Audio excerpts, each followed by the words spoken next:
Hoy vamos a ver esta parte acerca de la señal de Jonás. Hoy vamos a ver solo eh, casi 12 capítulos, 12 versos, perdón, de este capítulo 16, ¿sí? Los demás lo vamos a ver ya la próxima clase. Vamos a ver qué alcanzamos a ver, porque pues casi siempre conmigo, pues no en toda totalidad. Muy posiblemente no los alcancemos a ver todos, pero pues la idea es hoy hacer este pedazo, ¿sí? De acerca de la señal de Jonás. Y recordemos que estábamos hablando acerca de las parábolas, pasamos a ver cómo a Yeshua lo estaban, le estaban empezando a ya ¿cómo es que se dice?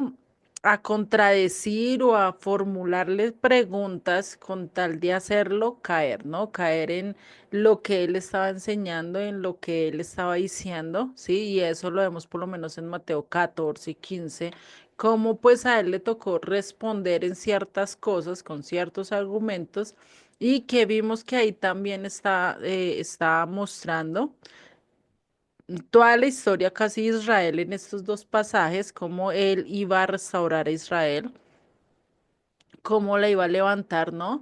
De una manera tan significativa, mostrándolo en estos dos pasajes, ¿no?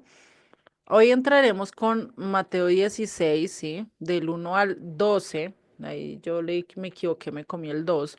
Del 1 al 12, ¿sí? Donde nos muestra esta parte donde tiene esta pequeña discusión con los fariseos, ¿sí? Acá volvemos a tocar y vamos a ver que en la mayoría de los estudios que siguen, vamos a tocar esta parte donde tiene un enfrentamiento con los fariseos, donde tiene un problema, sí, más de a nivel teológico o doctrinal que otra cosa, y pues de lógico que pues para los fariseos en esa época pues eh, era algo difícil de asimilar y más para aquellos que no querían caminar conforme a la voluntad de Dios, ¿no? Recordemos que una cosa es el liderazgo que quiere seguir y que se deja moldear a lo que Dios está hablando, y otra cosa es el liderazgo que quiere seguir haciendo su propia voluntad y piensan que ellos son los que tienen la verdad, ¿no? Y lastimosamente, pues habían de los dos tipos para la época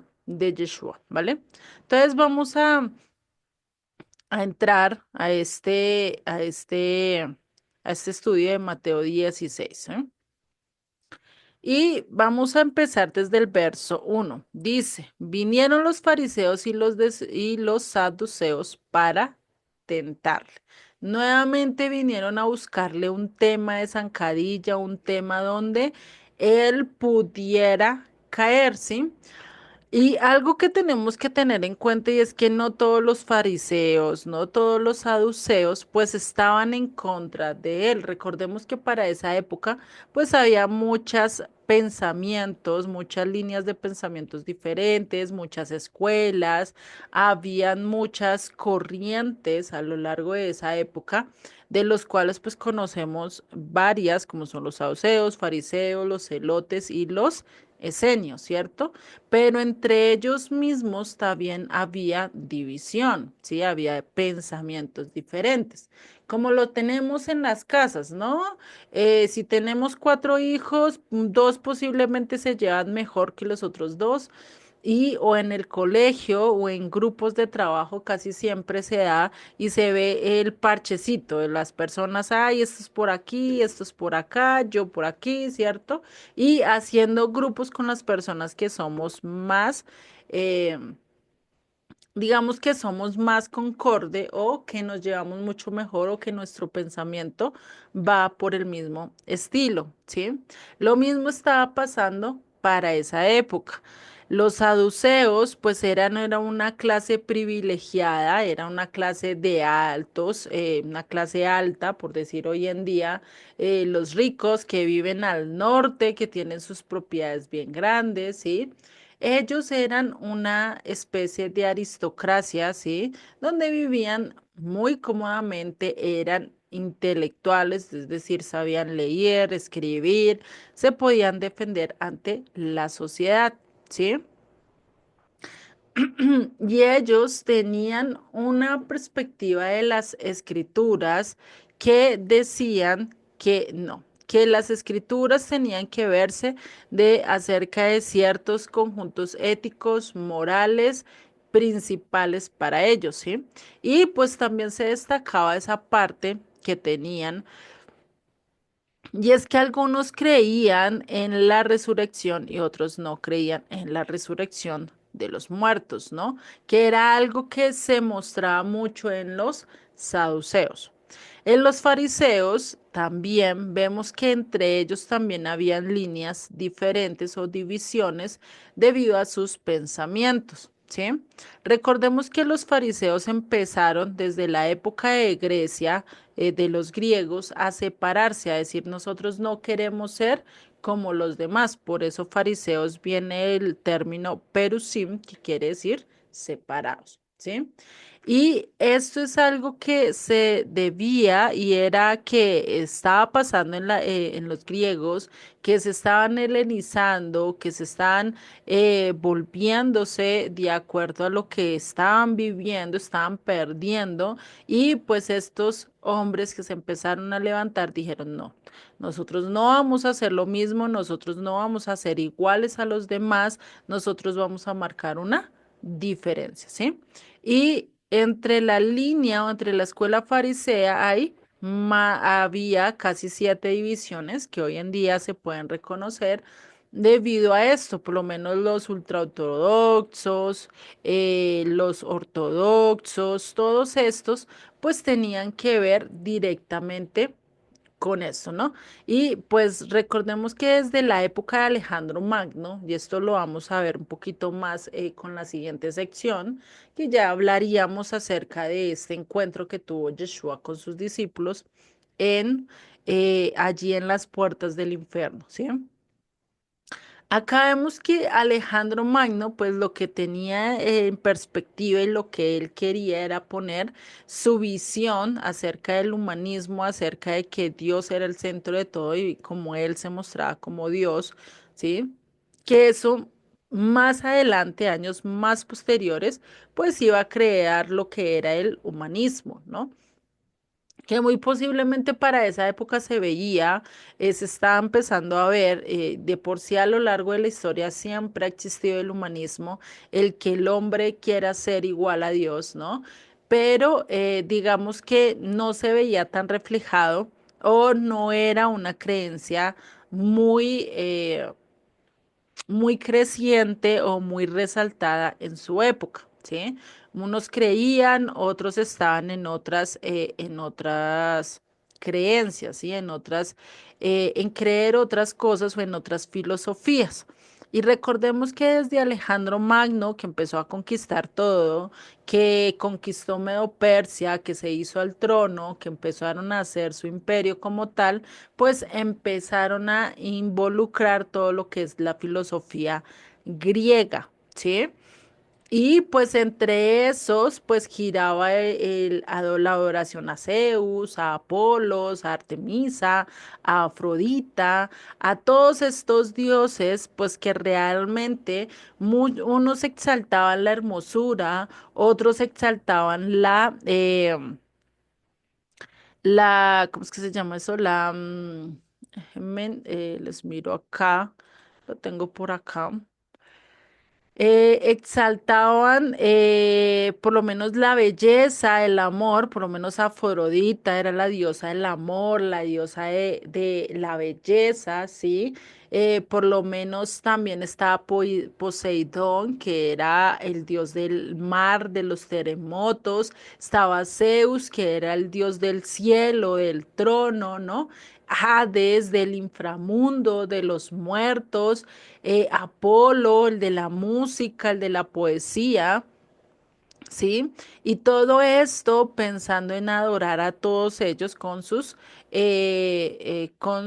tipos de ritos que tenían, ¿cierto? Y pues que no solo eso, sino que Afrodita, pues para tener hijos, para tener una buena ser fértiles, pues de lógico que empezaban a hacer ritos, rituales, que entre esos iban lo que era la orgía, entre esos iban lo que eran el ir y entregar a sus propios hijos, ¿sí? Todo eso, pues lo hacían con el fin de ¿qué? De adorar y de llevar a cabo su exaltación a lo que ellos pensaban que era dioses, ¿no? Esto lo vemos desde la época de los griegos y eso pues también entró a ser parte del Imperio Romano. Podríamos decir que en esa parte Grecia ganó, ¿sí? Porque nosotros tenemos casi todo lo que es la filosofía griega, por eso decimos ser greco-romanos, ¿no? Parte de Grecia, parte de Roma, ¿no? Y pues esto era algo que se pasaba y algo que tiene la filosofía griega desde sus comienzos hasta años o siglos atrás, ¿sí? Pues viene a ser lo que es el humanismo, el pensamiento que el hombre es más importante que la creación, que el universo y su realización y su satisfacción pues debe ser lo mejor, ¿no? Hoy en día, ¿por qué se vende tanto el éxito? Es que tú tienes que hacer esto, es que tú tienes que hacer aquello, tú tienes que hacer esto. Si no tienes una casa, tú no eres nadie. Si no eres exitoso en tu carrera, en tu trabajo, no eres nadie. Hoy en día ya no se enfatiza la familia, se ha perdido el giro realmente de la sociedad de decir, no, lo importante es la familia, lo importante es el hogar. No. Lo que quieres ser en tu vida, qué clase tienes que vivir, qué realización, lo que para ti es el éxito, eso debes de cumplirlo, ¿sí? Está la exaltación del ser humano como si fuera Dios, perdiendo realmente lo principal a lo que Dios le ordenó y le mandó. ¿Sí?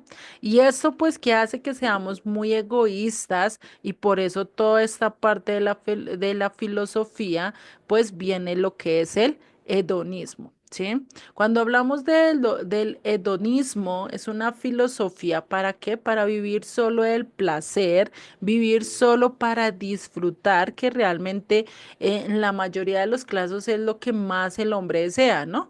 El hombre que dice, no, pues yo vivo y trabajo para sostener mis placeres, ¿no? O para eso trabajo, para gastarlos y en mis placeres y en no sé qué. Hoy en día está como esa frase muy popular, ¿cierto? No, a mí no me digan nada porque así soy yo, ¿cierto? El placer era algo que era el clímax, no solo de esa época, sino a lo largo de la historia del ser humano, ¿sí? Entonces, para Alejandro Magno, y Alejandro Magno pues también fue uno de los que vivió muy desenfrenado, perdón, muchos dicen que él posiblemente fue homosexual. Realmente eso está en tela de juicio, porque unos dicen que fue homosexual, otros dicen que no, pues él se casó con varias mujeres, pero eso no quiere decir, y hay otros que dicen que realmente fue bisexual, es decir, que estaba y que le gustaba a los hombres como las mujeres, ¿sí? Entonces, digamos que su pensamiento pues no era tan fiel, no era tan limpio, ¿sí? ¿Por qué? Porque nosotros casi siempre a lo que nos gusta tratamos de llevar al otro, ¿cierto? Nos vamos con personas que vayan afines a lo que creemos, a lo que nos gusta.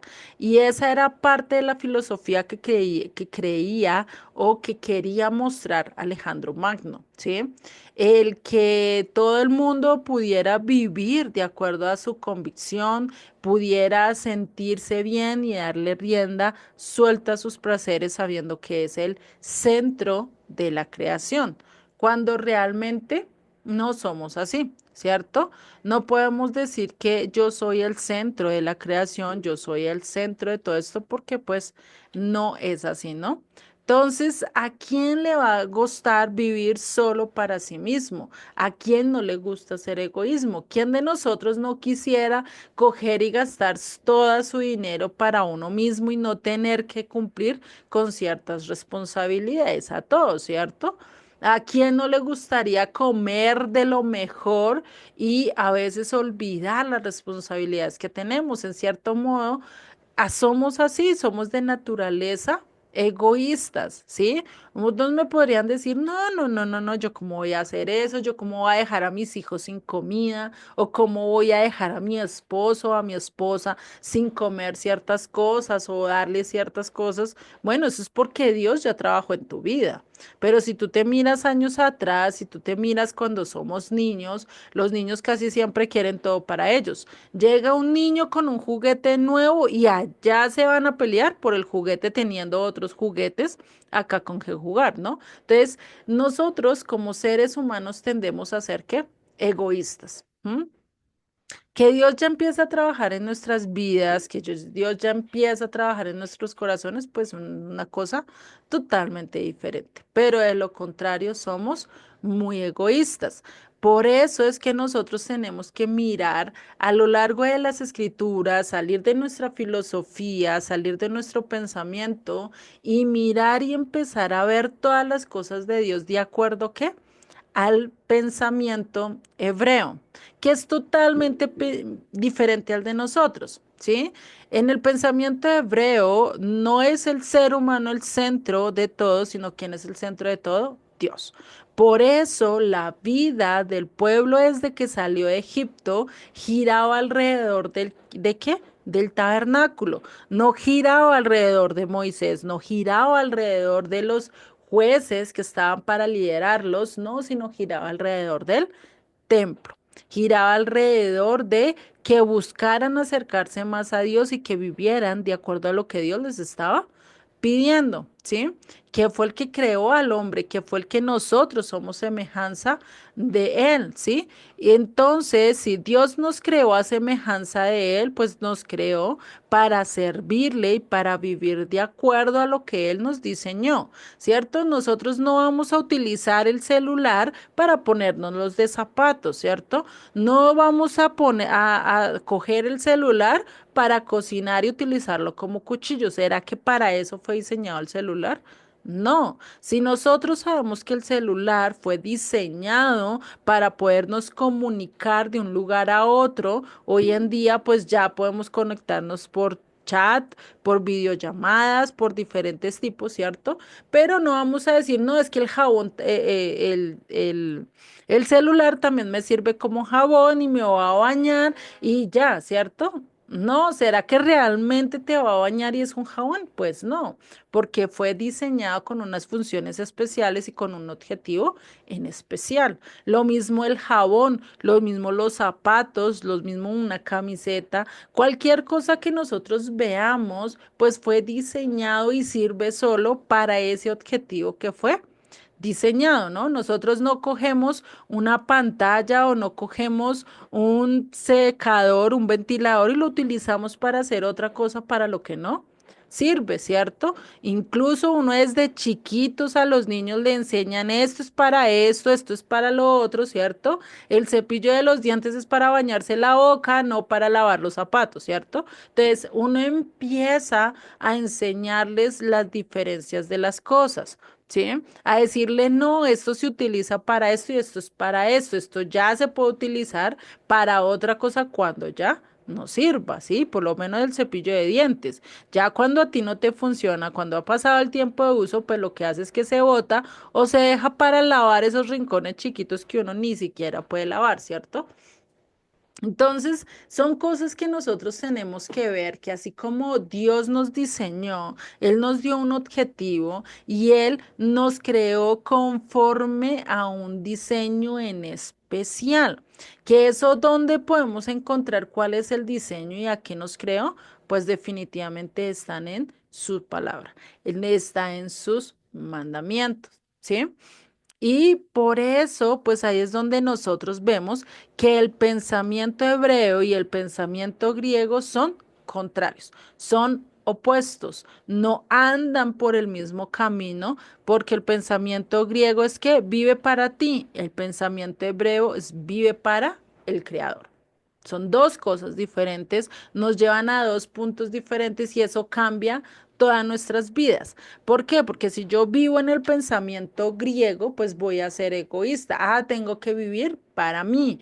Ah, yo trabajo para mí. Yo cocino para mí. Yo hago las cosas para mi placer, para mi deleite, ¿cierto? Pero ¿qué pasa cuando yo lo hago diferente? Yo vivo para Dios. Ah, yo tengo que hacer esto porque a Él le agrada. Ah, yo ya no puedo vivir de esta manera porque a Dios no le agrada. Ah, mira, yo tengo que ser el mejor con el prójimo porque Dios le gusta que yo sea generoso, que yo cuide a los demás, que yo me preocupe por los demás, ¿cierto? Entonces voy a vivir para servirle, para agradarle a Él, más que por querer servirme a mí misma y complacer todos mis placeres o todos mis lujos o todo lo que yo anhele tener, ¿no? Entonces, ahí es donde vemos que esta influencia, pues no solo ha llegado a todas las naciones, sino que también ha entrado como un gusanito chiquito en medio de aquellos que creen realmente perdón, que creen realmente en el Eterno. Y eso pasó con el pueblo judío para la época de los griegos. Por eso algunos rabinos y algunos fariseos de la época pues empezaron a tomar lineamientos y empezaron a ser más estrictos en ciertas cosas, como lo fue en la circuncisión. ¿Sí? ¿Por qué? Porque en la época de los griegos, pues como estaban los gimnasios, muchos empezaron a asimilarse y muchos empezaron a hacer que a revertir la circuncisión.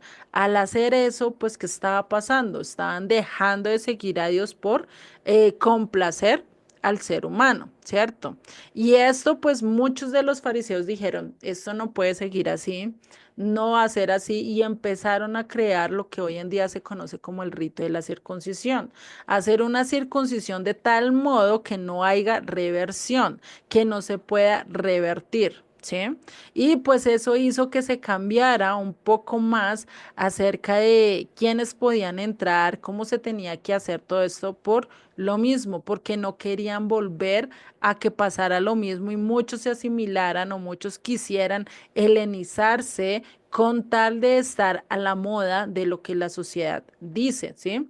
Y eso pasa mucho en nuestros países latinos, el querer ser como Estados Unidos, el querer ser como Europa, el querer seguir la moda de ellos, por lo menos allá, la moda que hoy está, ya dentro de 5 o 10 años nosotros la estamos imitando, ¿cierto? Y es algo que no deberíamos de hacer, por eso nosotros tendríamos que ser, ¿qué? Diferente. Por eso ciertos fariseos en esa época quisieron que caminar separados, no querían igual o caminar de acuerdo a lo que sus antiguos maestros hicieron, de acuerdo a su egoísmo, de acuerdo a eso. Por eso ellos querían en ser que diferentes. Por eso los fariseos se convirtieron en intérpretes de las escrituras. No podemos decir que todos fueron malos, igual que los saduceos, muy posiblemente no todos eran malos. Unos pudieron llegar a creer en Yeshua, otros pudieron no creer, pero digamos que ahí nosotros no podemos meter a todos en una bolsa, ¿sí? Porque es decir, no es que todos los cristianos no creen en Dios, hay muchos que creen en Dios, pero todavía no han tenido el entendimiento correcto de todas las escrituras, no se les ha quitado esa venda de los ojos, ¿no? Entonces, ahí es donde vemos esa diferencia de estas dos líneas, pero aún así, con tal de hacer caer a Yeshua que se estaban uniendo. ¿No? Es curioso, ¿no? Que se estaban uniendo y es como, hay un dicho que dice, si tú eres si tú eres el enemigo de mi enemigo, pues yo me hago tu amigo, ¿cierto? ¿Con el fin de qué? Con el fin de hacerlo caer mucho más rápido. Entonces, ahí es donde nosotros tenemos que mirar qué filosofía era lo que tenían cada uno de ellos. Y algo que tenían los saduceos es que su filosofía era la clase dominante de la época. Ellos eran los que dominaban el templo. Ellos eran los que decían más o menos que era lo que tenían que hacer. ¿Por qué? Porque ellos eran la clase intelectuales, como hoy en día.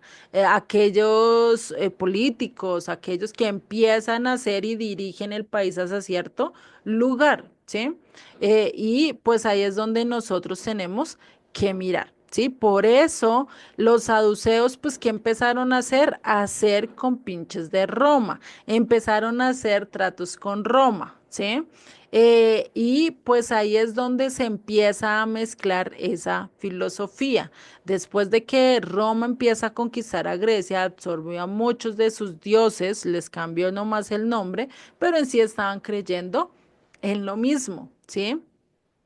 Entonces, ahí donde vemos que es que Roma conquistó a Grecia que militarmente, pero Grecia conquista a Roma a nivel de la filosofía, a nivel del pensamiento, y eso ha durado hasta nuestra época. Y eso era lo que los fariseos pues querían hacerse, separarse de ellos debido a eso. Y ese poder, esa mezcla de Grecia y de Roma, pues empezó a reinar sobre Roma, perdón, sobre Israel, incluso para la época de Yeshua, estaban bajo esa filosofía y por eso pues es que vienen ciertos temas intelectuales, cierto pensamiento donde ya estaban pensando también y se empezaba a meter ese pensamiento filósofo griego en medio de nosotros, ¿cierto?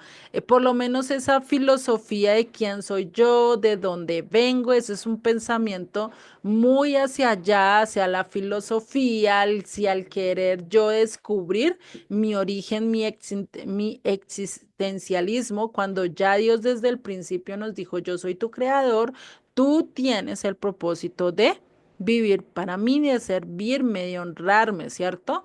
Y pues nosotros con tal de querer salir de las manos de Dios, pues nos inventamos nuestras propias cosas y por eso es que los fariseos pues toman esta decisión, ¿no? Entonces, ¿cómo creen ustedes que sería la relación entre los fariseos que no tenían nada y que no querían nada que ver con todo lo que era la filosofía griega y y los saduceos que eran mucho más intelectuales, ¿sí? Mucho más al pensamiento, a decir, venga, esto como que me conviene más, voy a hacer el trato por allí. ¿Cómo ustedes ven esa relación para que ellos, estos dos grupos que son tan diferentes y que tenían diferencias tan marcadas, porque los saduceos estaban más hacia Roma y los fariseos más a separarse, y acá unieron sus fuerzas para qué? Para hacer caer a Yeshua, ¿cierto? Y recordemos que los fariseos no creían más que en las cosas de esta vida, en el materialismo, en lo que pasa acá, ¿sí? Y eso muchos hoy en día tienen ese pensamiento, ¿no? Pues vivamos, comamos, porque mañana nos morimos y ya no podemos hacer nada más, ¿cierto? Muchos tienen ese pensamiento y Pablo también lo expresó en una de sus cartas y dijo, ¿qué tal si nosotros pues tenemos ese pensamiento? Pues comamos, vivamos y echemos toda rienda suelta a nuestros deseos porque no va a haber otro fin para nosotros, ¿no? Pero, ¿qué pasa si realmente eso que está escrito en las escrituras, si eso que nos dice Dios de que va a haber una esperanza, de que tenemos una eternidad, pues entonces, ¿qué estoy haciendo yo? ¿Estoy viviendo realmente para vivir en la eternidad o realmente no? ¿Sí? Y algo que ellos no creían en las cuestiones espirituales, ellos veían, ellos se basaban mucho en lo que Tomás decía, hasta no ver, no creer, ¿cierto? Entonces, si tú no me confirmas que esto existió, pues yo no te creo, ¿sí? Y esos muchos hoy en día lo tienen, ¿no? No, yo no le creo a la Biblia hasta que yo no vea que realmente ese pueblo existía, ¿sí? O cosas así por el estilo. Y ellos tampoco creían ni en los ángeles ni en la resurrección de los muertos, es decir, vivían sin esperanza. por eso decían, pues vivamos, comamos, obtengamos los placeres hoy, porque mañana si nos vamos, pues ya no podemos, ya no podemos hacer nada más, ¿sí? En cambio, lo que los fariseos enseñaban era que, ¿qué? Que había un mundo por venir y que existía la resurrección de los muertos. Imagínate estas dos líneas caminando juntas, ¿sí? Y en relación a esa oposición. Dijeron, no, pues nos unimos, unimos fuerzas y nos vamos en oposición a aquel que era el Mesías. Y recordemos que muy posiblemente Yeshua era un fariseo. Porque podemos decir que muy posiblemente, no totalmente, ¿sí? Porque muy posiblemente, porque se dedicaba a enseñar las escrituras, porque él quería vivir separado de toda la filosofía griega romana, ¿sí? Y mostrar realmente la interpretación correcta de las escrituras. Entonces, por eso podemos decir que entre los diferentes tipos o sectas o divisiones que había para esa época, Yeshua era mucho más acorde a lo que hoy en día sería un rabino, que eso fue lo que después serían lo que anteriormente eran los fariseos, ¿sí? Y ahí es donde vemos, y Pablo en una de sus cartas nos enseñaba, ¿sí? Cómo había esa diferencia entre los saduceos y los fariseos, ¿sí? Y acá que se estaban uniendo para cuestionar, y no solo se unieron para cuestionar a Yeshua, también a Pablo, cuando él empezó a hacer su defensa contra ellos, ¿no? Él cómo les explica y les muestra todo, incluso que llega un momento en que él le dice que iba a ver la resurrección de los muertos, que iba a ver esto y casi lo sacan a pedradas y él le toca escaparse, ¿no? Y esto pues lo vemos en lo que estaba poniendo acá Yeshua con estos saduceos y fariseos, ¿cierto? Entonces acá ellos empezaron a tener un tipo de trato por algo en especial, se unieron por algo muy especial que vieron en Yeshua para poderlo hacer caer, ¿sí? Entonces, imagínate, y algo que dice Joseph con relación para nosotros poder entender mejor, dice que el fariseísmo de hace 2000 años es lo mismo que hoy es el judío ortodoxo, ¿sí? Que es aquel que se cuida, que es aquel que quiere cumplir las leyes, pero no irse hasta el punto del legalismo como lo es el ultraortodoxo, ¿no? Que son mucho más legalistas que los ortodoxos. Sí, entonces imagínate, hoy en día en Israel, el 30% de la gente es que religiosa, 30% de todos es religiosa y el resto, el 70% ya que prefiere vivir secularmente, o sea, quiere vivir como las naciones, no quiere vivir bajo reglamentos, bajo doctrinas que van, o muchos también incluso se dicen ser ateos, ¿no? Yo no creo en Dios, yo no creo en nada de eso. Muy posiblemente sigan las tradiciones, sigan eso porque eso es parte de su cultura. Sí, como nosotros hoy en día somos de Colombia o son de México y hacemos ciertas culturas que son de nuestra nación, pero eso no quiere decir que vayamos acorde a todo el pensamiento colombiano, argentino, panameño, mexicano, ¿cierto? Sino que empezamos también a desligarnos de eso, ¿sí? Entonces, ahí es donde vemos esta diferencia de ellos dos, ¿sí? Y por eso de alguna manera ellos en las Pascuas se juntan y hacen cosas por tradición, porque me parecen bonitas, porque me gusta que mis hijos crezcan con esto como nivel cultura, ¿sí?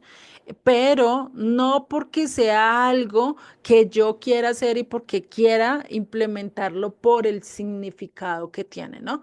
Que eso es algo que sea perdido. ¿Listo? Y hoy en día, pues sí que hay muchas divisiones dentro del judaísmo y mucho más entre los rabinos, ¿no? Hay muchas creencias, por lo menos en el mundo, en el mundo ortodoxo, por lo menos existen diferentes niveles, como es la ortodoxia, los neortodoxos, y cada uno se diferencia por el tipo de equipa que tiene. Hay unos que son tejidos, hay unos que son de acuerdo a su color y empiezan a hacer sus divisiones y se van de acuerdo a su línea de pensamiento. Lo que hoy en día lo podemos ver en el protestantismo con las iglesias. No, yo soy de Manantial, no, yo soy de eh, la sociedad bíblica, yo soy de esta o esta denominación. Recordemos que hay denominaciones que tienen muchas iglesias a lo largo del mundo, ¿no? Que son casi ya expandieron, sí, su negocio para ciertos lugares. No tienen solo una iglesia, sino tienen varias bajo su propia cobertura, que eso por lo menos se llamaría como, acá hay unas que se le dicen, por lo menos la alianza. La alianza tiene varias iglesias, no solo acá en Colombia, creo que también en México tienen, no sé si en Panamá, pero ellos tienen varias alrededor del mundo, tienen sus propias iglesias bajo el nombre de Alianza, pero con el nombre del sector, por lo menos Alianza Bogotá, Alianza Estados Unidos, Alianza México, o dependiendo del estado donde estén, así mismo se van llamando, ¿sí? Lo mismo, hay muchas denominaciones que tienen sus grupitos y ahí es donde empieza a pelearse. No es que yo soy de esta porque es que sigue estos lineamientos y esa no porque está mal, ¿sí? Porque tiene estos lineamientos que no son. Eso era lo que se estaba viendo en estas sectas para estos tiempos, ¿sí? Y pues eso empezaba a hacer, a quebrarse realmente lo que Dios quería mostrar, ¿sí? Fuera de eso que había diferentes niveles de observancia dentro de los fariseos, también, pues estaba el pensamiento entre el rígido y el más suave, que era por lo menos el más rígido, que era el de Chamay, y el más liberal, que era el de Hillel, ¿no? Y pues de lógico, pues que eso también iba armando estrago a lo largo de la cultura o de la doctrina hebrea en su crecimiento, ¿no? Porque vemos por lo menos Pablo fue uno de los que se crió al pie de Gamaliel, o sea, por eso Pablo en algunas cosas es muy flexible, en algunas cosas habla y da por lo menos cabida a que puedas tomar tu decisión, pero vemos que a veces Yeshua sí iba y estaba de acuerdo con ciertas cosas que pensaba o que decía, digamos, la escuela de Chamay, ¿no? Por lo menos en cuanto al divorcio. Yeshua sí dice, esto es lo que dice las escrituras y a eso te apegas, ¿sí? Y a diferencia de otras cosas, entonces podemos ver que Yeshua iba entre esos dos pensamientos, ¿sí?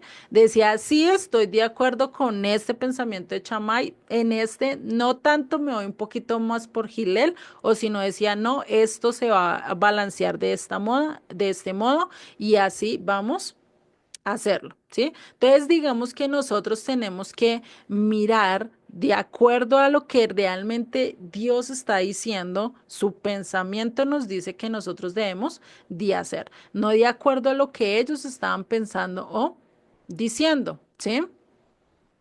Y vemos que esto pues está influenciando a mucha gente a su alrededor, ¿sí? Y pues también por ese deseo de poder y por ese deseo de influencia que tanto que tenía el fariseo como el saduceo, pues necesitaban unirse para hacer algo de esto. Por eso estaban desafiando a Yeshua, por eso les estaban diciendo y estaban empezando a ver cómo Yeshua estaba amenazando su poder. ¿Qué hubiera pasado si Yeshua hubiera subido al trono? ¿Qué hubiera pasado si Yeshua lo hubieran colocado como el rey de reyes y señor de señores? Pues muy posiblemente los saduceos no hubieran podido seguir con el poder del templo, ¿no? Y muy posiblemente los fariseos ya no tendrían el mismo poder en cuanto a la interpretación, en cuanto a decir es que esto es lo que debería hacer, ¿no? Imagínate. Entonces, ahí es donde vemos que ellos empezaron a ver y a sentir ese miedo, descontento, hasta el punto de decir, no, lo tenemos que matar. Tanto que toda la línea a nivel de líderes religiosos, pues se terminaron uniendo, diciendo, no, no, no, no, acá no podemos seguir con esto, tenemos que acabar con este hombre o él nos va a acabar a nosotros, ¿no? Que eso pues realmente lo hice muy bien este sacerdote que predijo que él tenía que morir no solo por la nación, sino todos por todos los que estaban dispersos. Él, ¿por qué dijo eso? No sea que si este hombre no muere, muramos todos. Entonces necesitamos que él muera, ¿no? Entonces, imagínate, por eso se confabularon para hacer todo y pues no querían perder ese poder que habían ganado con Roma al cobrar los impuestos, al tener sus ganancias propias, al tener llenas sus bolsillos, pues no querían perder eso, ¿sí? Es algo que hoy en día para un pastor, por eso el tomar la decisión de decir, yo sigo lo que dice Dios, yo sigo los principios que dice Dios, cuando tú llevas 30, 40 años de estar diciendo lo contrario, es más difícil coger y asimilar y coger y levantarse ante semejante cantidad de personas y decirle, no estoy haciendo lo correcto, necesito pedirles perdón, voy a hacer un cambio y vamos a hacer una reforma. Imagínate que él empiece a tomar esta decisión y la mayoría de su iglesia se quede y se quede con una minoría. O sea, eso es pérdida de poder, eso es pérdida de capital, porque ya no va a poder vivir igual, porque ya no va a poder sostener el mismo lugar, porque todo va a cambiar. Y eso realmente es lo que tenía el temor estos fariseos y estos saduceos, ¿no? Y recordemos que para esa época, pues el templo de Jerusalén ya estaba totalmente corrompido. Había un descontento en el pueblo y esto lo vemos desde años muy atrás, como el liderazgo de Israel siempre se había corrompido, siempre había alguien que levantaba y hacía lo malo y muchos, muy posiblemente los mayores, no hacían nada. Lo podemos ver un ejemplo en tiempos anteriores con Elí, ¿no? Como sus hijos, siendo sacerdotes, pues estaban haciendo de las suyas y Elí no les llamaba la atención como debería de ser, ¿sí? Y lo mismo estaba pasando para la época de Yeshua. Estaban permitiendo muchas cosas los líderes religiosos entre ellos y pues venía el descontento del pueblo, ¿no? Y vemos que no solo fue para la época de Samuel, también lo fue para la época cuando Babilonia cogió y arremetió contra Israel, pues también por el pecado, ¿no? Sabemos que ese juicio también fue por el pecado.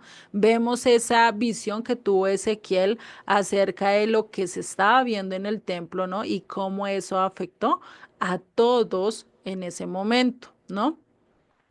Y entonces, pues imagínate que en ese momento donde ven todo el sector, donde ven estos líderes religiosos haciéndose ricos a costillas del pueblo, donde muchos estaban en descontento, donde se hacía la diferencia de clases sociales, que eso se ve en varias iglesias donde favorecen más al rico y al pobre lo menosprecian, no hay un trato igualitario donde se hace la diferencia de clases sociales y donde no lloro por ti para tu milagro, pero si tú eres rico, de lo contrario aquí ni te asomes, ¿no? Y eso hay en muchas comunidades y hoy en día se ve mucho este tipo de clasismos, ¿no? Puede que no en todas las comunidades, pero hay en ciertas comunidades que se hace este tipo de clasismo, ¿no? Que no, acá no vayan a traer diezmos si no es de tanto valor, ¿no? Pues imagínate, o sea, no toda la gente tiene y hay unos que como lo dijo y como mostró Yeshua, con ese ejemplo de quien dio más y la abuelita que dio todo lo que tenía o el rico que dio lo que le sobraba, ¿no? A veces olvidamos que también aquellos que son necesitados pueden honrar mucho más a Dios, ¿no? Y ahí es donde nosotros tenemos que ver, anunciar, y ahí es donde se levanta Yeshua como el máximo profeta a venir a mostrar algo totalmente diferente, a alguien que no hacía diferencia entre clases sociales, que no hacía diferencia entre pecadores y justos, que no hacía diferencia incluso con las mujeres, ¿sí? Vino a mostrar y vino a dar la correcta interpretación de eh, eh, la correcta interpretación de las escrituras, ¿no?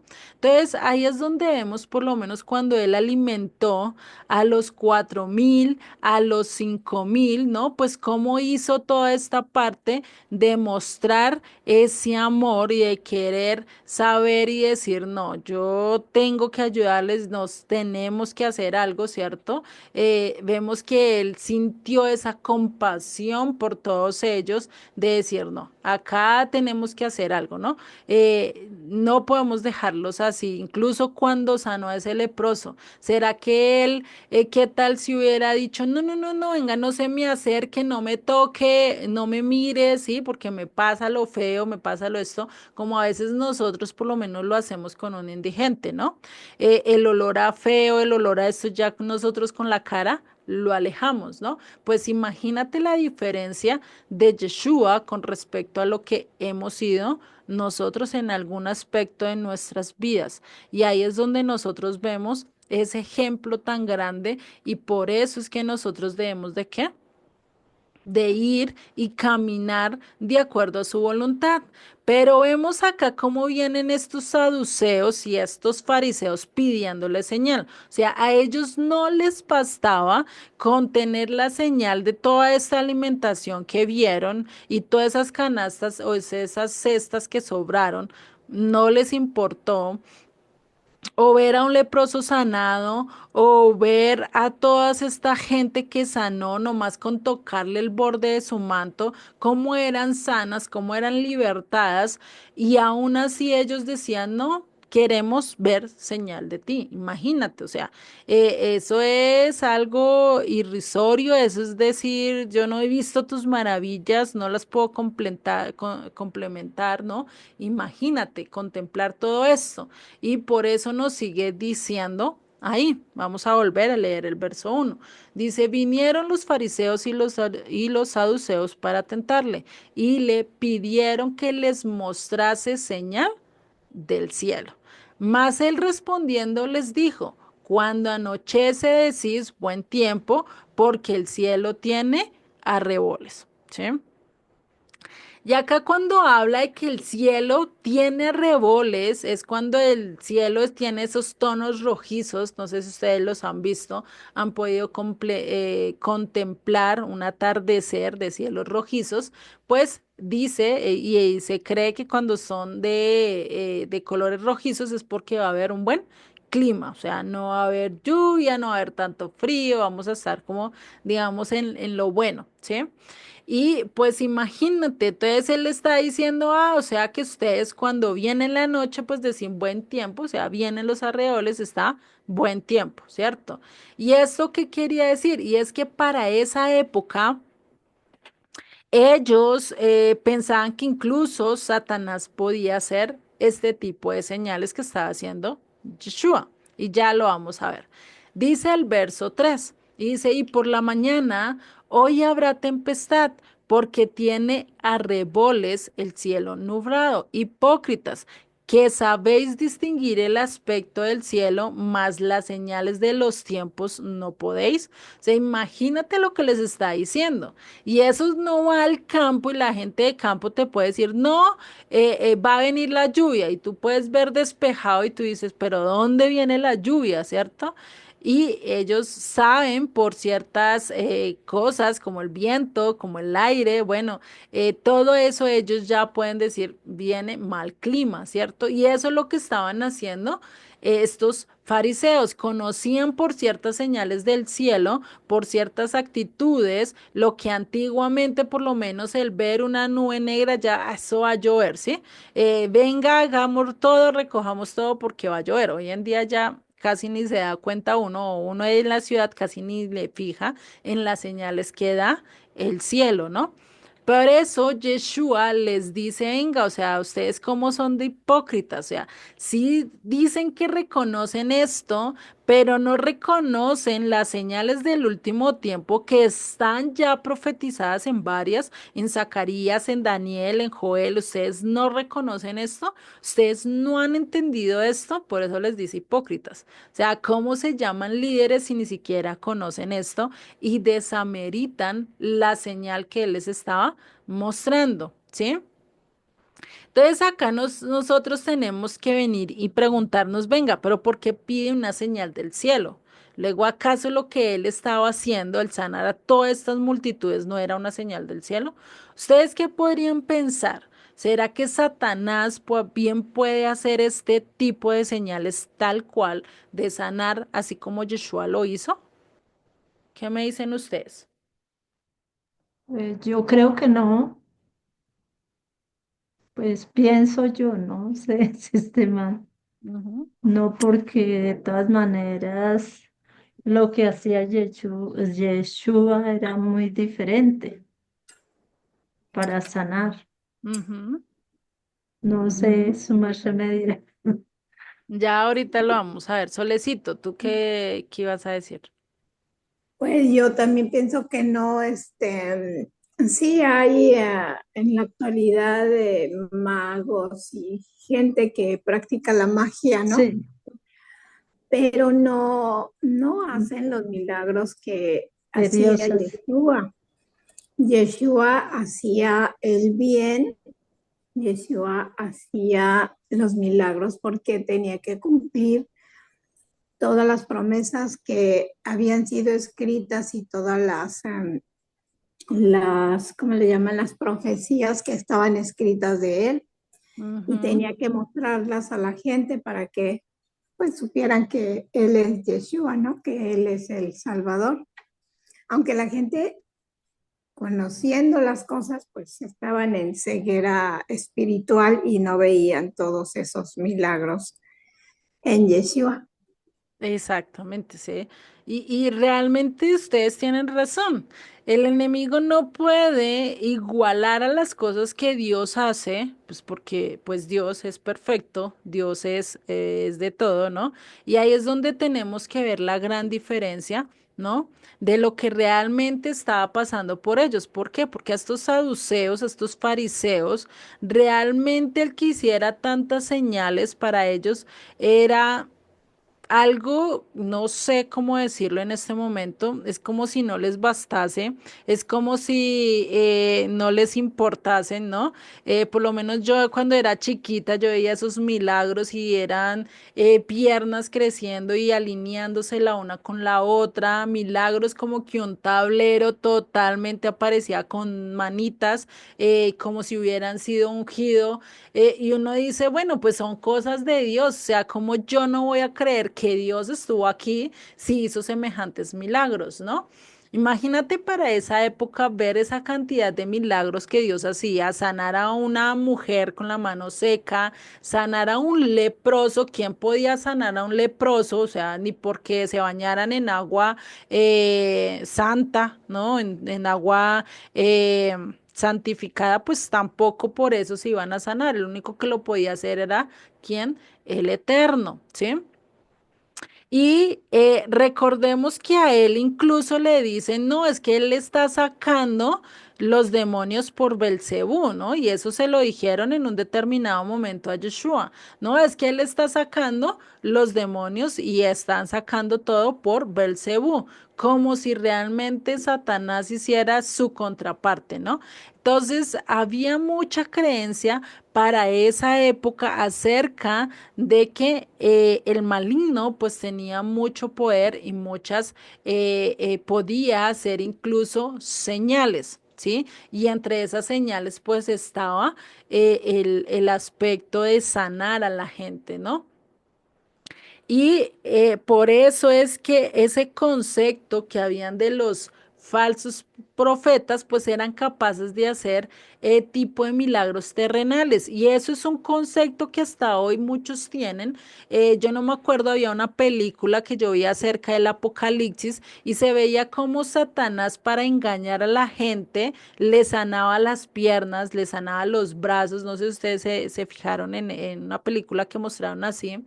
O hay películas que muestran ese tipo de poder y que muy posiblemente Satanás pueda tener esos poderes. Porque entonces, porque dice las escrituras que hará señales tal que los propios hijos de Dios casi van a terminar creyendo en él, ¿no? Entonces, van a haber señales que van a ser muy parecidas a las que Dios haga, ¿sí? Y que Dios va a demostrar su poder, pero Satanás también va a tratar de qué? De imitarlas, ¿sí? Y recordemos que Satanás puede sanarnos nuestro cuerpo. Satanás puede transformar nuestra belleza, hacernos famosos. Por eso dicen que hay muchos, se ha escuchado varios cantantes que han hecho un pacto incluso con Satanás para tener fama, para tener poder, ¿sí? Para todavía estar en los primeros listados y eso puede suceder. O sea, ese es el poder de Satanás. ¿Por qué? Porque él gobierna este mundo, ¿sí? Pero también decían los rabinos y su creencia es que Satanás no podía hacer milagros del cielo, ¿sí? Que eran totalmente diferentes. Entonces, eso es en el ámbito mucho más espiritual, ¿sí? Y ahí es donde se ve la diferencia. Entonces, ellos, ¿cómo podían distinguir y saber si era una señal de Dios o de los demonios o de los falsos profetas? Recordemos que por lo menos para la época de Moisés, los magos también podían, incluso, si no estoy mal, ellos también convirtieron el agua en sangre, ¿no? También hicieron que su vara se convirtiera en una serpiente. Hicieron varios, como tres milagros igualitos a los que Dios hizo, pero ya después Dios les mostró que ellos pues no se podían comparar a la fuerza o el poder de Dios. Entonces, Satanás siempre va a querer imitar lo que Dios ha hecho. Otra cosa es que él no lo puede hacer a la perfección, ¿sí? Es lo mismo que un cirujano y alguien que hasta ahora está empezando a dar los pasos de cirujano o está empezando a aprender y se crea ya todo un cirujano. ¿Qué va a llegar a decirle al cirujano y le va a decir, mira, yo sí sé, esto se hace así, así, así? ¿Qué le va a decir el cirujano real que ha tenido 30, 40 años de experiencia? Pues lo que va a tener es una risa como que, ay, pobrecito, ¿cierto? Querer igualarse a mí. Lo mismo va a pasar con Satanás. Satanás, por más milagros y por más cosas que quiera hacer, compararse con Dios, pues no va a poder hacer. Por eso nosotros como discípulos tenemos que aprender a discernir cuándo es que Dios está haciendo las cosas, cuando el milagro es totalmente hecho por Dios, ¿sí? Y algo que sí podía hacer el profeta y que sin duda pues es algo que era suficiente. Y un milagro de los cielos pues era la alimentación de los 5.000, la alimentación de los 4.000, el libertar a los demonios. Eso era poder de Dios. ¿Por qué? Porque como Satanás va a poder y quitar a su propio ejército de allí, es como decir, el narcotráfico coja y quite las drogas del país porque quiere limpiarlas. ¿Será que eso va a hacer y que ellos van a pensar en eso? Pues no, lo que menos quieren es quitar eso porque se quitan sus ganancias, no importa lo que pase con los demás, con tal de que ellos tengan su bolsillo forrados de dinero, pues del resto no les importa, ¿cierto? Lo mismo va a hacer Satanás, ¿por qué va a quitar a sus demonios? ¿Por qué va a sacarlos y que se vayan a otro lugar donde realmente pues no están haciendo nada, ¿no? Entonces ahí es donde nosotros tenemos que ver la diferencia, ¿sí? De lo que Yeshua estaba haciendo, porque no eran simples milagros solos a nivel físico, sino también a nivel espiritual. Por lo menos al hombre con lepra no solo lo sanó a nivel físico, sino también a nivel espiritual, ¿sí? Empezó a mostrar su amor, empezó a mostrar todo lo que él quería hacer en esta persona. Por esta razón, imagínate cuando Elías empezó a orar, hizo que las constelaciones, pasó un eclipse, cuando dijo ya no va a llover más, ¿sí? Imagínate ese tipo de milagros era lo que los fariseos lo que los fariseos decían que eso era señal de Dios. ¿Por qué? Porque tenía que ver con los astros, ¿sí? Por estas razones que le dicen a Yeshua, venga, danos una señal del cielo, pues que pase un eclipse, que venga una lluvia de estrellas, que, mejor dicho, pase algo, pero ¿en dónde? En los cielos, no acá en la tierra, ¿sí? Es muy curioso, ¿no? No que vea algo que tenga que ver con nosotros, sino algo que se vea directamente en el cielo. Pero si algo que está bajo el dominio de Dios, que es todo, la tierra, los demonios, todo va a estar bajo el dominio de Dios, ¿sí? Y es verdad, a Dios nadie lo puede igualar y nadie puede pretender algo que no eran, ¿sí? Entonces, por eso, para esa época se veía esa palabra hipócritas, ¿no? Hipócritas, ¿quién le dijo esto? ¿Ustedes por qué están pensando esto? ¿Por qué están haciendo esto, no? Algo que Yeshua se lo repitió muchas veces, más que todo en el capítulo 23 de Mateo, les decía hipócritas, ¿quién los llamó a hacer esto, no? Y es pretender algo que no eran, es querer mostrar con apariencias a lo que no era. Y esto realmente es algo que pasa hoy mucho en cuanto a los que se dicen ser seguidores de Dios. Muchos dicen ser seguidores, muchos se dicen ser discípulos, pero cuando se dan cuenta su vida y su testimonio no está marcado a lo que Dios está diciendo, ¿sí? Lo mismo pasaba con esta gente. Utilizaban máscaras para pretender algo que no eran, ¿sí? Y eso era lo que significaba hipócritas para esa época. Hipócritas era el que estaba en una obra de teatro, lo que hoy en día conocemos como el teatro, como lo que es el actor, ¿no? ¿Qué hace el actor? Se disfraza de un personaje que no es y muy posiblemente hasta su personalidad es totalmente diferente a la de su personaje, ¿cierto? Pero puede lograr ese efecto, ¿por qué? Porque se pone una máscara y se pone en el papel y pues se puede llegar a hacer lo que esto, ¿sí? Pero por eso es que les está diciendo, ustedes ya saben, pero se hacen los que no saben, ¿sí? Llegó un momento en que les dijo, venga, ¿cómo así? Ustedes ya conocen, pero ¿por qué se hacen los que no conocen? Eso es como un niño chiquito, no sé si ustedes han visto, ¿sí? Que un niño chiquito uno les dice, mira tal cosa, y cuando van y la hacen, ay sí, yo no sabía, a mí nadie me dijo, a mí no sé qué, ¿cierto? Empieza con la carita toda inocente diciendo, no, no, no, ¿cómo así? Yo no, ¿quién me enseñó, no? Como diciendo, eso yo no lo sé, ¿no? Pero ahí es donde uno dice, oh, este peladito, ¿cierto? Entonces, imagínate, pues ahí es donde ven esto, ¿sí?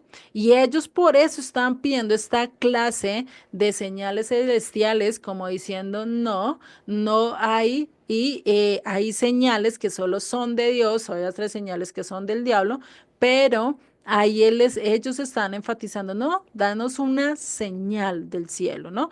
Y en cierta forma ellos estaban siendo que por apariencia, ellos querer saber mucho más que Dios, querían discernir, o sea, pensando y ellos pensaban que realmente estaban discerniendo, pero realmente ellos estaban discerniendo, realmente ellos sabían entre lo que era la diferencia entre una señal de Satanás y una señal de Dios, entre la diferencia entre lo que Dios hace y lo que el enemigo hace. Ahí es donde tenemos nosotros que mirar también, porque en los últimos tiempos dice que van a haber señales tal cual que incluso aún a los escogidos tratará de engañar. Por eso nosotros tenemos que estar preparados. ¿sí? Porque cuáles son las señales que Él va a dar y cuáles es lo que nosotros debemos de hacer. Ellos sabían, ellos conocían. ¿Ustedes creen que los rabinos no conocían? ¿Ustedes creen que los sacerdotes y todos ellos no sabían las funciones del Mesías y todo lo que iba a venir a hacer cuando llegara? Ellos lo sabían, pero no querían entenderlo, no querían comprender, estaban haciéndose de la vista gorda, ¿sí? Y por eso, cuando nosotros empezamos a conocer la revelación de Dios, pues sabemos que hay alguien que está controlando ¿qué? La historia, los acontecimientos, que todo lo que está sucediendo está controlado por el cielo. O sea, hoy en día sabemos que todo esto que se está levantando con la sexualidad, que todo esto que se está levantando a nivel del pueblo judío, todo eso se está levantando por un plan divino. ¿Sí? Que sabemos que muy posiblemente no es el momento, muy posiblemente sí, no sabemos, pero que sabemos que todo eso también tiene su propósito, que todo eso también tiene un plan para Dios. ¿Cuál? No sabemos, no lo comprendemos a cabalidad, a totalidad, pero sabemos que a Dios no se le escapa nada de sus manos. Sabemos que Él está dirigiendo todo y que nos está empezando a mostrar a nosotros la diferencia entre estar con Él y la diferencia de estar con el mundo y en qué bando, y ahí sí como dicen por ahí, qué bando vamos a tomar, ¿no? Entonces, ahí es donde Él está diciendo, bueno. Yo te estoy dando señales de mi gobierno, de lo que yo soy, de lo que va a ser, ¿sí? Y todo esto se está cumpliendo. De ti depende a quién quieres seguir, ¿sí? Por eso les contesta en el verso 4: la generación mala y adúltera demanda señal, pero señal no le será dada. Y acá dice la generación mala demanda señal. ¿Por qué? Porque Dios desde un comienzo, desde que sale el sol hasta que se oculta, cuando salen las estrellas, cuando sale la luna, ¿será que no se está viendo la grandeza de Dios? ¿Será que eso no es una señal de que Dios existe? ¿Será que el tener la tierra y de que ni los cielos ni la tierra hayan cambiado no es señal de que Dios existe? Sí, sí, sí, sí. Y es la Exacto. señal perfecta la que Dios manda. Ujú. Exacto, entonces imagínate, por eso es que él les estaba diciendo la generación mala, la generación adúltera, la generación que va en contra o en oposición a él, pues está demandando señal. ¿Cuánta gente, y por lo menos antes era algo que orábamos, incluso hay todavía canciones acerca de eso, que ya cuando yo las escucho, yo, ay Dios mío, no voy a cambiarla porque definitivamente puede que cometa un error y ese es muéstranos tu grandeza, ¿no? Como si no la viéramos a diario, el despertar con todo bien, que no nos pase un accidente, que lleguemos a la casa sana y salvos, con todo lo que está pasando hoy en día, ¿eso no es una señal de su grandeza? ¿No es la señal de su poder? ¿Por qué demandamos a Él y le decimos, Dios mío, muéstranos tu gracia cuando el cielo no se ha caído? Cuando Dios todavía nos da de su oxígeno, cuando puede haber un terremoto y hasta ahí quedé yo, ¿sí? Entonces, ¿por qué pedimos señales de su grandeza cuando la vemos a diario? Incluso con el solo tener una mascota, el ver la capacidad, el ver cómo ellos están, el ver cómo ellos reaccionan, una máxima creación de los animales, cómo no ver una planta, un árbol que da su fruto a su tiempo, que está conservándose y que tiene todos los nutrientes necesarios para darnos de comer a nosotros, ¿será que eso no es suficiente señal de que Dios existe y de que Dios está allí? La hay, ¿cierto? Pero a veces nosotros preferimos velar nuestros ojos y decir, no, yo necesito una señal que constante que realmente Él está, ¿sí? Yo necesito una señal que realmente Él me diga que me quiere bendecir. O sea, ¿qué estamos siendo?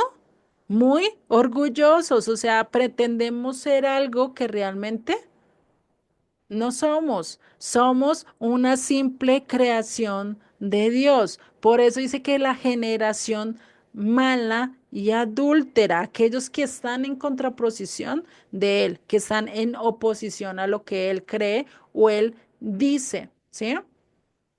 Dios ya nos ha dado pruebas demasiado de todo lo que es su grandeza y en las escrituras sí que vemos muchas más pruebas, ¿no? Lo que pasó con Egipto, lo que pasó con las 10 plagas, lo que pasó con Josué al poder ganarle a Jericó, lo que pasó con Jonás y la ballena, lo que pasó con Yeshua, su resurrección, ¿no? Todo esto.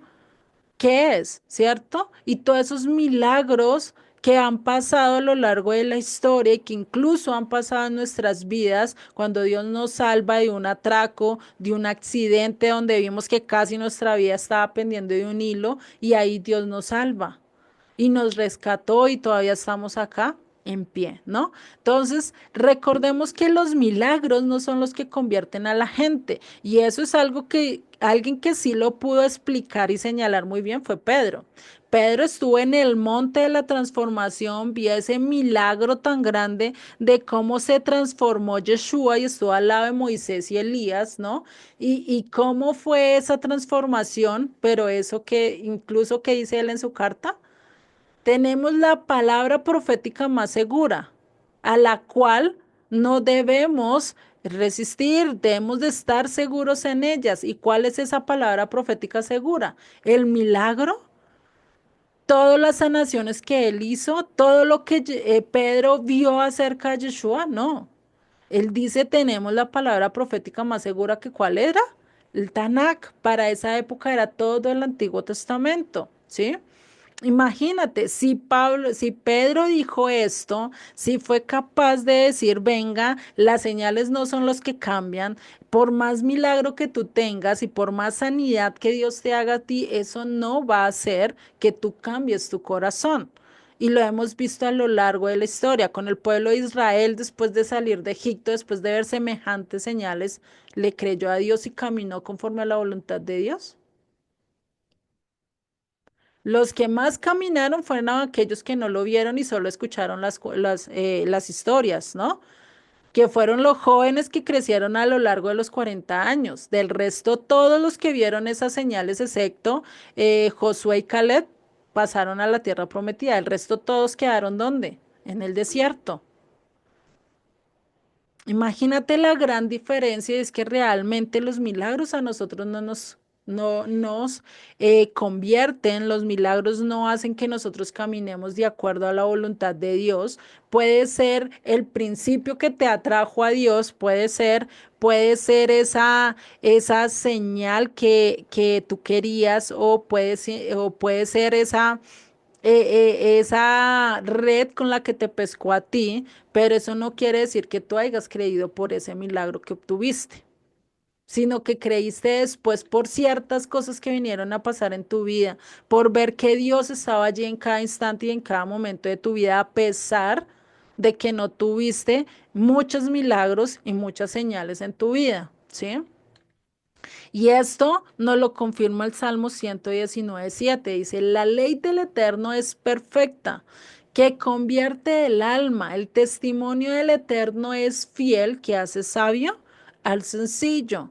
Nosotros cómo empezamos a confiar y a creer mucho más en Dios a través que estamos estudiando las Escrituras, que conocemos más de ella, que entendemos el plan de Dios y que sabemos que Él nos creó con un propósito, ¿sí? Entonces, lo único que va a convertir nuestras almas, lo único que realmente va a hacer que nosotros retrocedamos el pie del fango, retrocedamos el pie de caer en medio de una orilla, ¿qué va a ser la palabra de Dios? Su poder, lo que Él nos enseña es lo que realmente va a cambiar. No son los milagros, no es el vino, no es por los más milagros que Yeshua hizo, porque entonces esa generación cuánto no hubiera creído y cuánto no se hubiera convertido.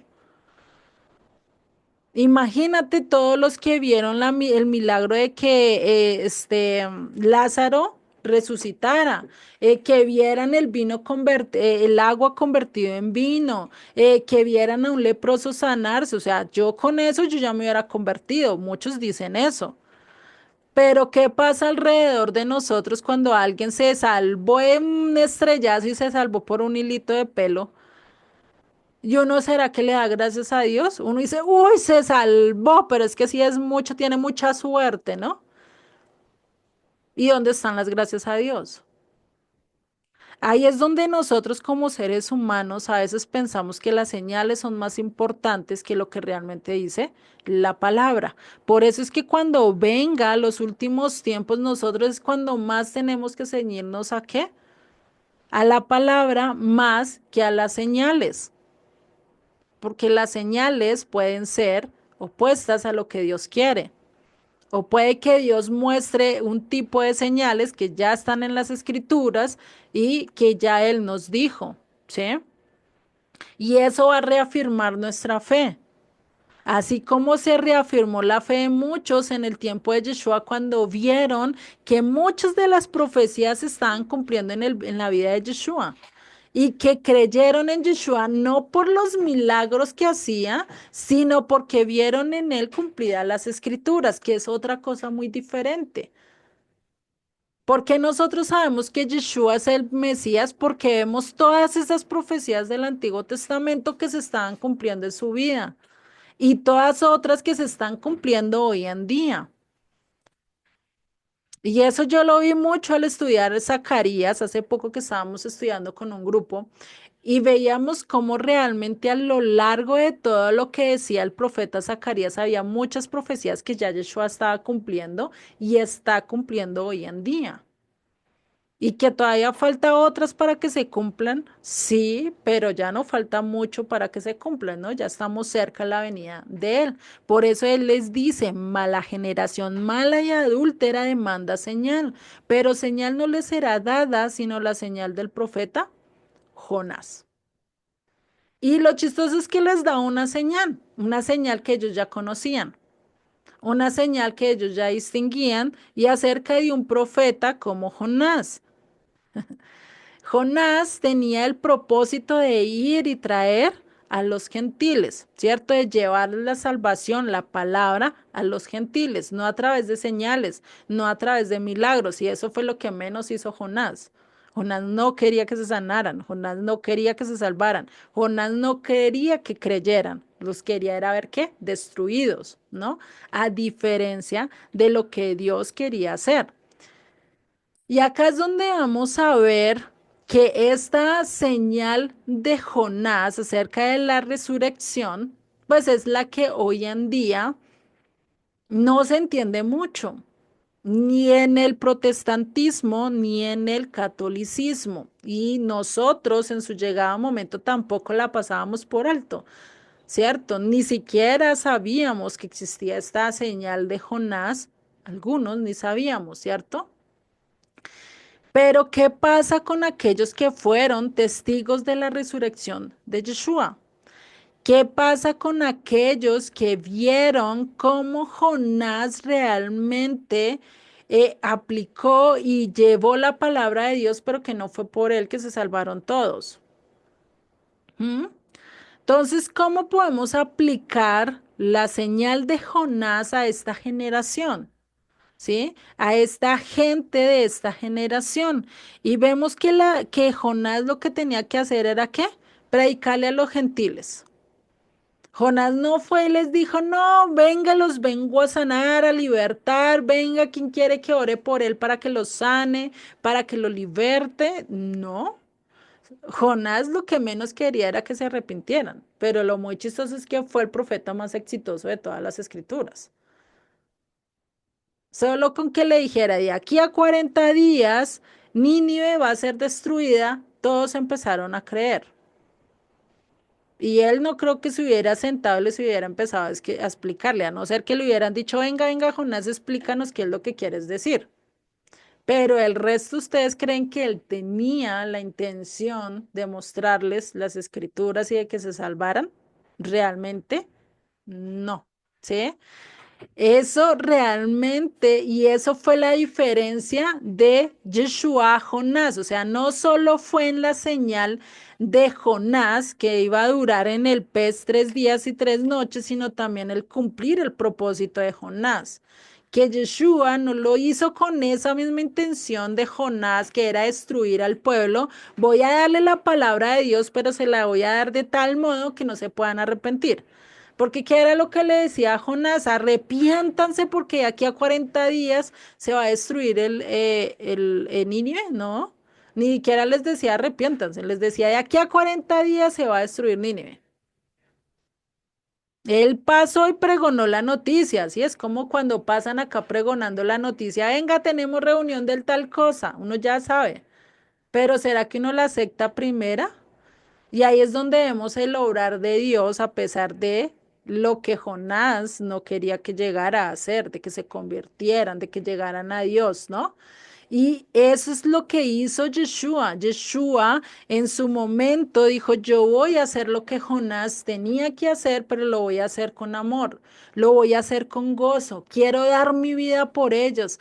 Quiero llevarles la palabra, decirles que a pesar de que tienen una destrucción, de a pesar de que sus caminos es muerte, yo les voy a traer salvación, yo les voy a traer liberación, yo les voy a sanar. Yo los voy a entrar en pacto.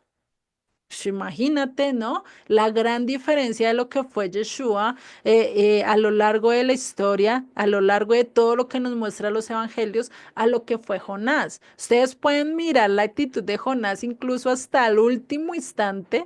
Él quería, incluso se sentó en un lugar alto a ver toda la ciudad y decir, me voy a sentar acá y voy a esperar el espectáculo, que todo se acabe, ¿no? Imagínate, es lo que hoy en día nos sentamos en una sala de cine para ver una película donde se destruyen unos con otros. Eso mismo estaba haciendo Jonás en ese momento, a ver cómo Dios destruía, mandaba fuego del cielo y arrasaba con todo. Y lo chistoso es que se quedó esperando y tanta rabia le dio que incluso hasta Dios le dio un ejemplo con una calabacera, ¿no? Imagínate esa gran diferencia, ¿sí? Entonces, ¿qué más señal del cielo que veas a la gente de todas las tribus, de todas las lenguas que vienen de ancestros que adoraban al sol, que adoraban a la piedra, que adoraban a X o Y Dios, que incluso le rendían sacrificios humanos, le rendían y le daban a sus propios hijos, algo que yo hasta lo pienso y yo digo, pero esta gente, ¿cómo podía hacerlo? ¿Cómo era capaz de entregar a sus propios hijos y no darles nada?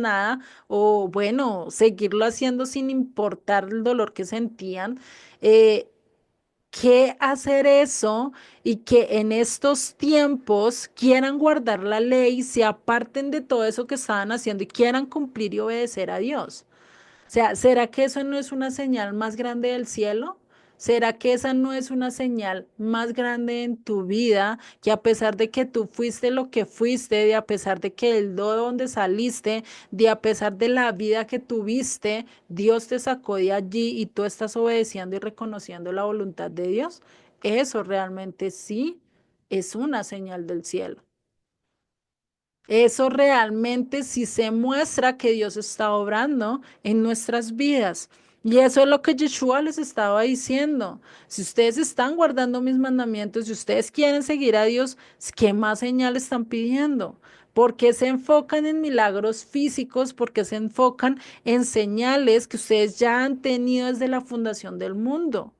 ¿Quién fue el que creó los astros, los árboles, el río, todo lo que ven? ¿Quién fue el que lo creó? Dios no fue el enemigo, no fue el adversario. Entonces, imagínate lo que él les estaba diciendo, ¿no? Y sigue en el verso 5. Llegando sus discípulos al otro lado, se habían olvidado de traer pan. Y Jesús les dijo, mirad, guardaos de la levadura de los fariseos y de los saduceos. ¿Qué les dijo? Miren, guárdense de lo que ellos están haciendo, de la levadura, de que dicen y no hacen, de que por fuera es una apariencia y se muestran muy santos, muy ahí con la aureola y ahí, ay, sí. Pero ya cuando se van a hacer, ya cuando realmente están en su intimidad con sus familias, con sus hijos, con sus amigos, son otra cosa. Se quitan la aureola y se ponen los dos cuernitos. por no decir más, ¿no? Entonces, imagínate. Entonces, ¿qué dice guardarse? Guárdense de estar como un hipócrita, como ser un actor. Ay, en la iglesia me disfrazo del personaje santo, pulcro que obedece a Dios. Ah, pero acá a la vuelta de la esquina, ahí sí muestro quién soy yo. Ahí sí para qué tengo el codo, pues para alzarlo y hacerle ejercicio, ¿cierto? O sea, ahí es donde nosotros tenemos que mirar qué ejemplo estoy dando, ¿sí? En los diferentes aspectos de mi vida, con mis hijos, con mi esposo, con mis padres, con toda mi familia, en el trabajo, en el estudio, donde quiera que vayamos. Es el mismo, yo me comporto igual que me comporto con mis papás y mis amigos, me comporto igual o estoy haciendo cosas que no son, ¿sí? Y por eso sigue diciendo el verso 7. Ellos pensaban dentro de sí diciendo, esto dice porque no trajimos pan. Y entendiéndolo, Jesús les dijo, o sea, imagínate, ni siquiera cayeron en cuenta, ¿no? De que les estaba diciendo, hipócritas, que le estaba diciendo a esto, ustedes solo muestran su exterior, pero por dentro están mal, ¿no? Y Jesús, ¿qué les pregunta? Les dice, ¿por qué pensáis dentro de vosotros, hombres de poca fe, que no tenéis pan? ¿No entendéis aún ni os acordáis de los 5 panes entre 5.000 hombres y cuántas cestas recogisteis? Ni de los 7 panes entre los 4.000 y cuántas canastas recogisteis. ¿Cómo es que no entendéis que no fue el pan que os dije que os guardéis de la levadura de los fariseos y de los saduceos? Él no estaba hablando del pan físico. Y recordemos que la levadura a lo largo de las escrituras, eso ya creo que lo vimos con las parábolas, que significa la malicia, que significa la perversidad del corazón, que significa todo lo malo que sale en nuestras vidas, realmente es la levadura. O sea, la falsedad que nosotros podemos mostrar, la hipocresía, la altivez, la prepotencia, el orgullo, porque si ustedes hacen un pan sin levadura y eso es planito, ¿no? No se infla ni nada, pero vayan y échenle levadura.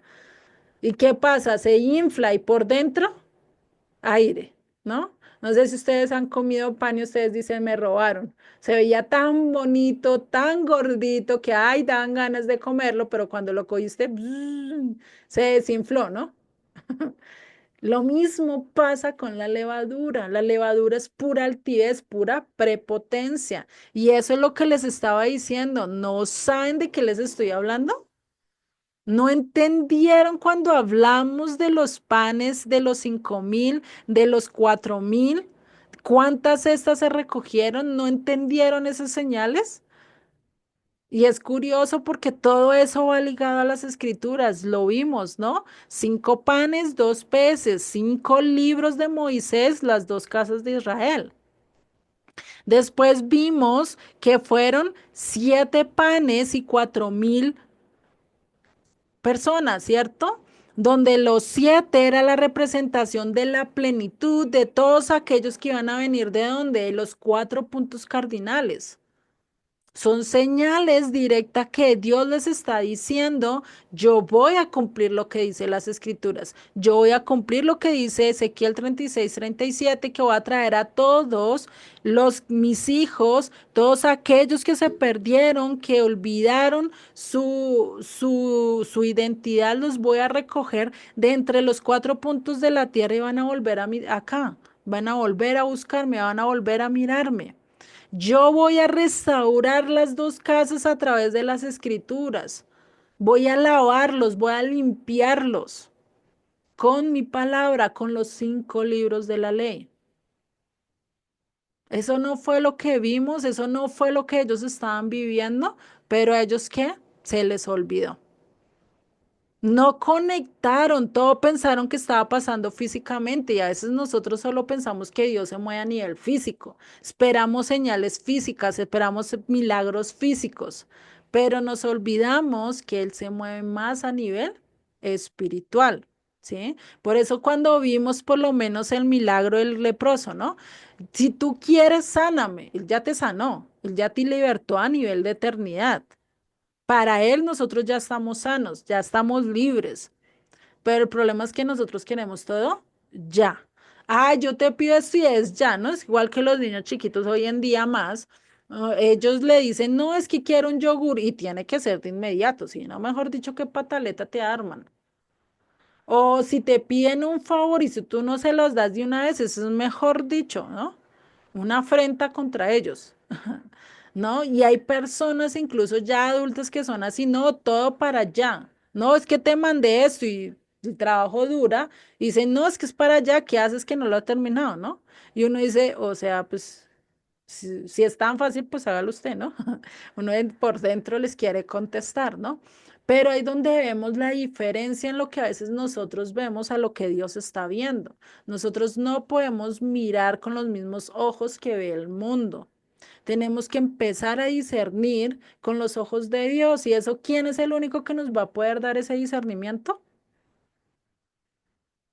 Dios. Nadie más te va a dar ese discernimiento, solo Dios. Por eso necesitamos estudiar, aprender de las escrituras, conocer de las escrituras, saber todo lo que Dios estaba diciendo. Y eso es lo que estaba pasando en la mente de los fariseos y de los saduceos. Por eso Yeshua le dice, guardados de la levadura de los fariseos y de los saduceos.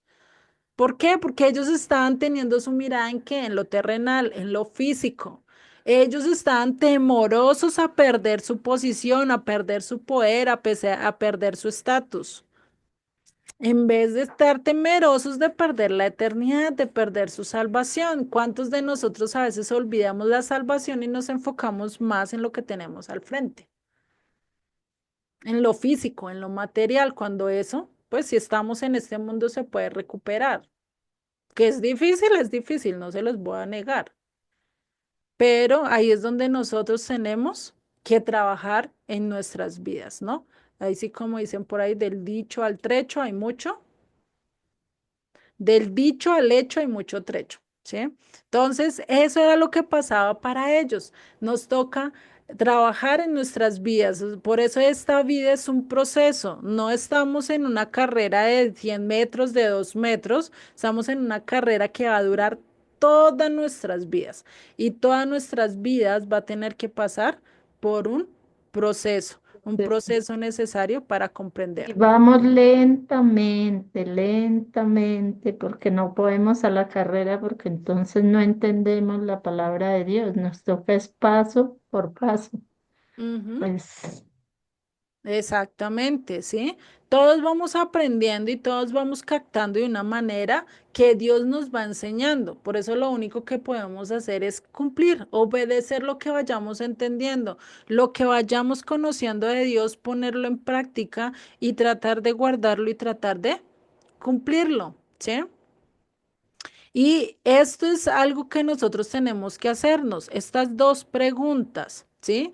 ¿Cuál es la levadura de los fariseos? ¿Cuál era la búsqueda de los fariseos y los saduceos? Estos estaban asociados. ¿Y qué venían a tentar? ¿Por qué venían a tentar a Yeshua? Sí, si nosotros a veces leemos por leer los textos, pero no nos preguntamos por qué ellos estaban haciendo eso, por qué estaba pasando tal cosa y solo creemos que todos son malos y que todos iban en contra de Yeshua, pues realmente no es así, no todos.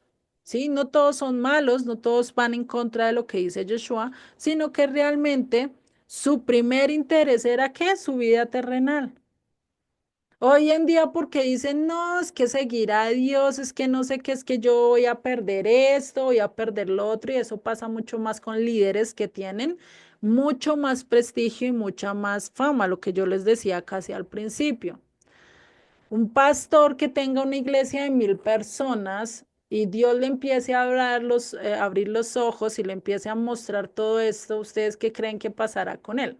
Una contradicción en todos los aspectos de su vida, porque va a ser difícil cambiar todas estas áreas, ¿no? ellos lo piensan mucho, porque por muchas cosas, por muchas situaciones que vienen a suceder, que ellos ya no pueden cambiar las cosas tal conforme lo dice la palabra, sino ya es todo camuflado, Mm. ¿sí? Entonces Exactamente. ellos lo piensan muy bien, dicen, no, yo no hago esto porque primeramente económicamente se va la iglesia al suelo y la gente no me va a creer porque van a decir, bueno, ¿por qué estoy haciendo esto y esto siendo que así no son las cosas? ¿Sí? Ujú. Exactamente, no, y no solo por eso, sino porque bueno, muchos se van a ir, no van a querer volver, van a dejar de recibir lo que recibían antes, o sea, no van a poder tener su estilo de vida, no van a poder conservar sus lugares como los tenían. ¿Por qué? Porque la mayoría se va a ir. Y es que eso es lo que pasa cuando realmente nosotros queremos seguir a Dios. Cuando a ti te obedecen y te sigue todo el mundo y todo el mundo te rinde pleitesía, pilas, porque realmente nosotros no estamos acá para complacer al mundo, no estamos para ser famosos, el único famoso que tiene que ser, ¿quién es? Dios. Entonces, cuando nosotros empezamos a llamar la atención de mucha gente, muy posiblemente nuestro mensaje ya esté mal dicho, ya esté llevando un poco de levadura, ya haya algo en nosotros que no esté haciendo lo correcto, porque es que realmente este mensaje, el llevar la palabra de Dios, no es un mensaje popular. No es un mensaje que todos quieran. Y eso uno lo puede ver por lo menos con diferentes líderes cristianos que se han levantado y mucho más en las raíces hebreas hoy en día. ¿Cuántos cristianos no han empezado a perseguirlos y decir estos falsos profetas y ya les ponen las imágenes y todo en los videos? Y uno dice, Dios mío, pero es que ellos ni siquiera se encargan de mirar si sí están en lo correcto o no están en lo correcto. Pero con tal de llevar la oposición y con tal de decir eso no es, eso es mentira, eso no es eso es del enemigo, pues lo que hacen es poner oposición realmente a lo que es verdadero. Lo vemos con todos a lo largo de las escrituras, desde Abel hasta incluso el mismo Juan, ¿no? Que es el último libro que tenemos, el autor del último libro que tenemos, ¿no? Abel, ¿por qué fue muerto? Por seguir y obedecer a Dios. Yeshua, ¿por quién fue muerto? Por seguir y obedecer a Dios. Jeremías, Isaías, todos porque fueron muertos por seguir la voluntad de Dios. Y porque no todos aceptaron lo que ellos estaban diciendo, porque estaban en contra de sus planes, en contra de la mirada a nivel físico que ellos tenían, ¿sí? Esa mirada temporal. Y pues eso es lo que estaba pasando con los fariseos, con los saduceos, ¿sí? Y eso es algo que Yeshua les está mostrando continuamente. Ustedes no sean así, no busquen las cosas de este mundo. No busquemos lo que este mundo te dice. Este mundo te dice es que tienes que ganar miles y miles de dólares o si no estás en nada. ¿Será que ese es el llamado que Dios tiene hacia nosotros? O no, es que tienes que tener fama, si no eres si no estás en las redes, no estás en nada, si no estás haciendo esto, no estás haciendo nada. No, si tú quieres utilizar las leyes, utilízalas, pero para lo que es correcto. Llevar la palabra. ¿De qué te vale a ti estar mostrando todo lo que estás haciendo en tu vida? Antes te estás poniendo en peligro. Entonces es todo lo contrario, mejor habla de la palabra. Y si te quieren vetar, pues que te veten, pero que tú sigas impartiendo las escrituras. A eso fuimos llamados. En vez de estar buscando algo que no debemos de buscar, que es que lo material, que sí es importante, sí, pero para eso tenemos al Rey de Reyes y Señor de Señores. Él nos va a dar lo justo que necesitamos. Si confiamos realmente en Él, Él nos va a dar lo necesario, nos va a dar todo lo que necesitamos, ¿sí? Por eso debemos de vivir en Él, guardarnos de lo que estaba pasando con estos fariseos y con estos saduceos que buscaban el poder, el dominio, la satisfacción personal y temporal. Si nos guardamos de eso y nos encaminamos a lo que dice las escrituras y nos centramos a lo que realmente Dios quiere, es que seamos generosos, que busquemos la reconciliación de los hombres con Dios, que seamos mansos, que seamos humildes, que llevemos el amor, que mostremos a Dios en todas nuestras vidas, pues definitivamente es un cambio. Seremos luz en las naciones, a diferencia de que seguimos y seguimos las cosas temporales, lo que el mundo dice, y como lo dice Ageo, ¿no? Aléjate de toda esa banalidad, pues definitivamente estaremos en lo correcto si seguimos la voluntad de Dios, ¿no? Entonces, en este concepto y en este contexto es donde Dios y Yeshua les va a seguir dando le va a seguir enseñando acerca de todo esto, que dejen de pensar en todo lo temporal. Y esto concuerda con lo que habla el profeta Ageo, ¿no? Que el materialismo, que eso es lo que habla Ageo contra el materialismo, contra lo que nosotros vemos. ¿Y qué pasaba para el tiempo de Ageo? ¿Qué estaban haciendo los israelitas? ¿Qué estaba haciendo Judá en ese momento? Pues dejaron la casa de Dios abandonada y venga, yo hago mis casas y las pongo de lo más bellito, de lo más bonito, pero el templo de Dios y las cosas de Dios, pues allá están. Eso trae mucho problema, yo para qué me voy a meter en eso. No, eso trae 5 balas, yo para qué me voy a meter allá en ese costal de 5 balas. No, no, no, no, no. Yo me salgo y hago esto porque acá nadie me pone pero. Pues que te van a poner pero si estás conforme a lo que el mundo dice. Pero si buscas las cosas de Dios y empiezas a caminar en las cosas de Dios, ¿cuánto no te va a venir el mundo contra ti? Tus hijos, tu familia, tus amigos, ay, sí, no, ay, sí te volviste el santo, ay, no te lavaron el cerebro, ay, no esto, pues sí nos lavaron el cerebro, pero para bien nos quitaron toda la mala doctrina, ¿no? Entonces, ahí es donde nosotros tenemos que buscar lo que Dios está haciendo, ¿sí?